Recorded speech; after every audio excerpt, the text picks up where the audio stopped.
প্রধানমন্ত্রী দেশপ্রেসিডেন্ট বেগম খালেদা জিয়া অনেক আগেই বলেছিলেন, বাংলাদেশের বাইরে আমাদের কোনো প্রভু নেই, আমাদের বন্ধু আছে কিন্তু কোনো প্রভু নেই। বাংলাদেশের স্বাধীনতা সার্বভৌমত্ব প্রশ্নে বিএনপির ভারপ্রাপ্ত চেয়ারম্যান জনাব তারেক রহমান ইতিমধ্যে বলেছেন যে বাংলাদেশের স্বাধীনতা সার্বভৌমত্ব প্রশ্নে কোনো আপদ নেই।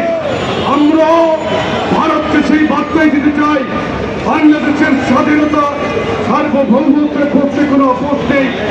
আমরা বিএনপির যুবদল, স্বেচ্ছাসেবক দল, ছাত্রদলের প্রত্যেকটি নেতা কর্মী কঠিন ঐক্য বাংলাদেশের স্বাধীনতা সার্বভৌমত্বের প্রশ্নে আমরা বলছি। আমি যদি একটি কথা স্মরণ করে দিতে চাই, আওয়ামী লীগের অবৈধ আওয়ামী সরকারের শাসন বলে জগন্নাথ বিশ্ববিদ্যালয়ের জন্য হরতালের দিনে বিশ্বজিৎকে নির্মমভাবে কুপিয়ে হত্যা করেছিল। বিশ্বজিৎ নিজের প্রাণ বাঁচানোর জন্য ছাত্রলীগের গুন্ডাদেরকে বলেছিল যে আমি শিবির নই, আমি বিএনপি নই, আমি হিন্দু। তারপরও সে আক্রমণ থেকে বাঁচতে পারে নাই।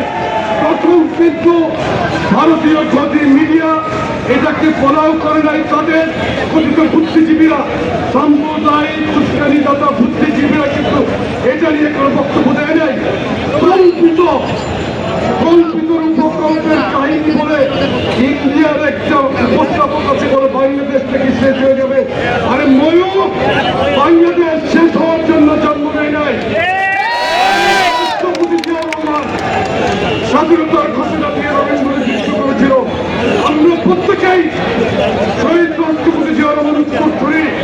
বিপ্লবের চেতনা, আমরা স্বাধীনতার চেতনা বিক্রি করি না, আমরা ধারণ করি। আমরা প্রতিনিয়ত এই রাজপথে আমাদের পদভার রেখে আমরা আমাদের বক্তব্য জানান দিয়ে যাবো ইনশাল্লাহ। সকলকে ধন্যবাদ জানাচ্ছি।